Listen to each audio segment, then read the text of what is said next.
You were in a Christmas play that is near and dear to your small town heart. Did you feel any pressure while wearing the elf shoes?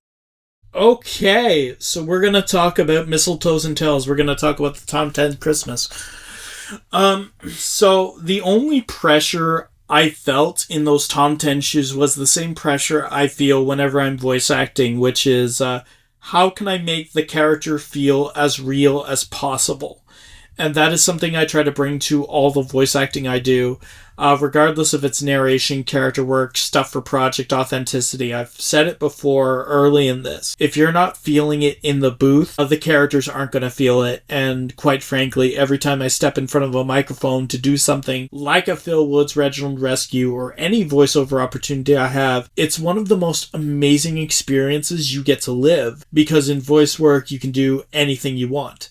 For those 45 minutes or however long the Tom 10's Christmas was, to all the children in the audience, I was the Tom 10. And all of my energy had to go into living that experience every day, every performance that I ever did. And I feel like the director and writer of the play, Duncan McGregor, and I truly connected over that, because I feel from the very first time we did connect and we talked about it, he figured out what the Tom 10 meant to me, and I sensed a kindred spirit in that, just in the way that Duncan adapted him. I think we were on very similar wavelengths, and it bled into the cast as well.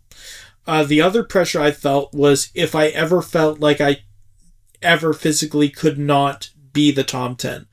And I was worried because it could be a scary experience. The Tom 10, for example, would never fall down. He's a welcome spirit and always has some locus of control, and he wanted to protect the people in the barn. I remember a show where I was coming back from back injections. I'd had them 6 hours prior, and I could not be everything the Tom 10 was, but they had no understudy, so I showed up anyway. And I said to the youngest person in the cast, he was 11, that I would need him to pick me up. Which, by the way, as an actor, you never want to hear. You never want to hear that somebody doesn't have it that night. But this kid, his name is McGuire, he looked at me, smirked, and said, I got you. So keep in mind, this is a hell of an ask for a young kid. And McGuire, if you ever hear this, please understand there's a reason I'm talking about you and talking about this 3 years later. There's a reason I'm gushing about you right now, even though you're probably a teenager that couldn't give two craps. You have absolutely no idea how nervous I was that I would fall and I would be unable to get up. I was 6 hours out of back injections. But did I care? No. Because the only thing I had going through my mind is, he's good.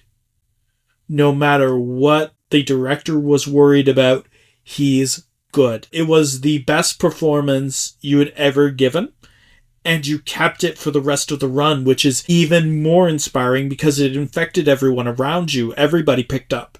The cat, Callista, picked it up. The puppeteer, Lyric, picked it up. It infected every adult actor in the show's run. Don't think we don't talk. And for the record, Callie, Lyric, you were great as well. But I've told you both that publicly and in private. And just in general, for any kids in the Tom 10 Christmas, I want to take this opportunity to say I wish the three of you all the best in whatever you do. Especially if it means I get to be a jerk with you guys again. 10 out of 10 would work with again. Love y'all. That's awesome.